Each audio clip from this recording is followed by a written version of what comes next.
I hope you remember me. I'm Mr. Mechling from the Center for Coastal Studies in Provincetown. I'm sorry that I'm not able to visit your class again this spring, and hope that you're all healthy and doing well in these unusual times. I've been in contact with Mrs. Kendrew and Mr. Cantor, and want to be able to do something for your class since I'm not able to visit you again. As you study food webs and energy transfer, energy flow through ecosystems this week, I'd like to talk to you about one of my favorite marine subjects, a subject that I know many of you heard me talk about before in 5th grade, and that's plankton. So today I'm going to give you a little talk about plankton and hope you find it interesting in your study of food webs and ecosystems. And I'll be back in a couple weeks with a cool virtual field trip, hopefully that you'll all enjoy. So I hope everyone's well, and let's get started. So, what is plankton? Plankton is simply a name for any organism that lives in the ocean and cannot swim against major currents. It comes from the Greek for wanderer, which means to go around without any destination. They're plant-like organisms and animals, as well as bacteria and fungi and anything that lives in the ocean that gets moved around by major currents. It doesn't mean they can't swim, but it just means that they get moved by the currents, pushed in and out by the tides, and can't swim on their own from one place to another.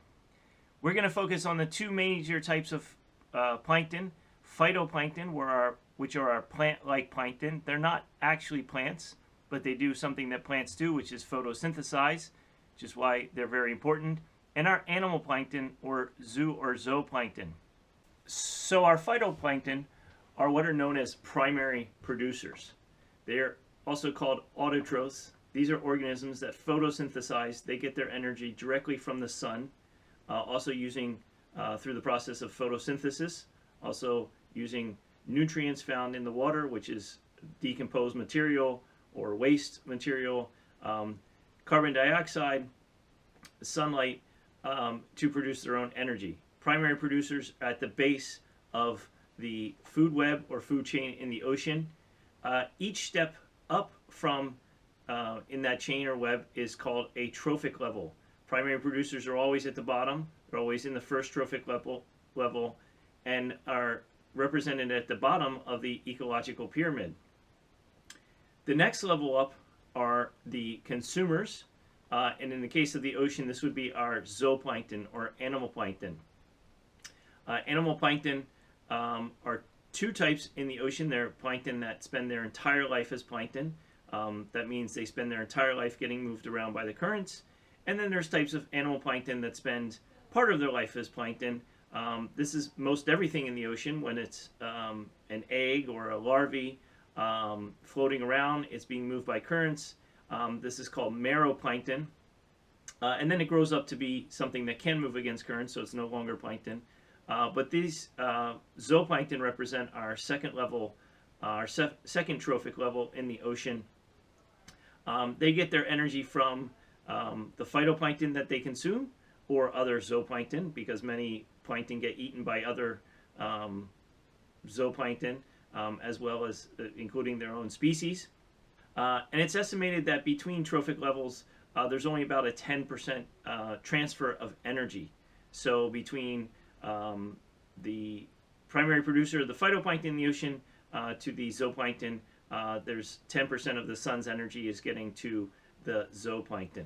So moving up the food web in the ocean, the secondary consumers are the organisms that eat. The primary consumers, they could be other types of zooplankton, or they could be small fish.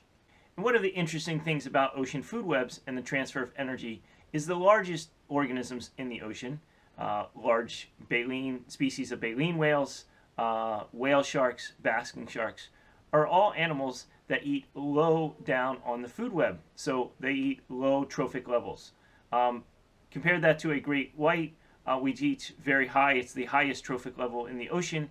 It has gone through many different stages of energy transfer.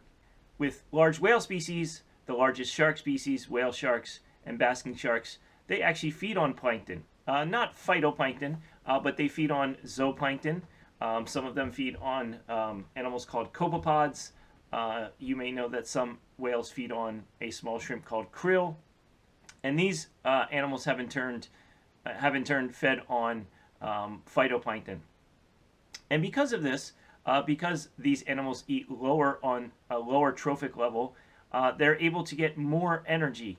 So rather than energy loss from the primary production of phytoplankton all the way up to great white, which might be a chain of 5 or 6 different species, large whale species, large shark species eat animals that are in the second trophic level, the primary consumers, or perhaps secondary consumers, as in small fish like sand eels or herring around Cape Cod.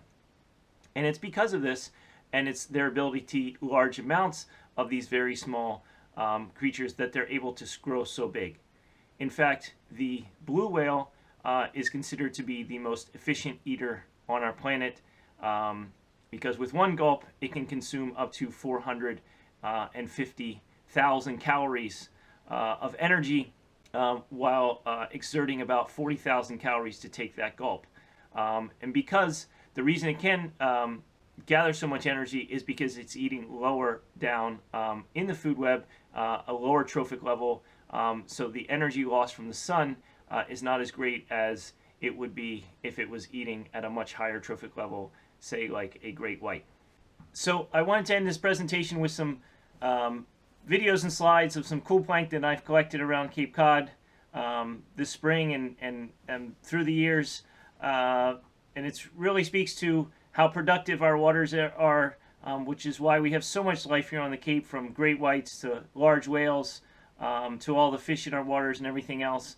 And it's these important little species of diatoms and dinoflagellates that you see here swimming around the screen, or on the screen, or the little zooplankton, the little animals that feed the larger animals, the small fish, or the large whales that come here.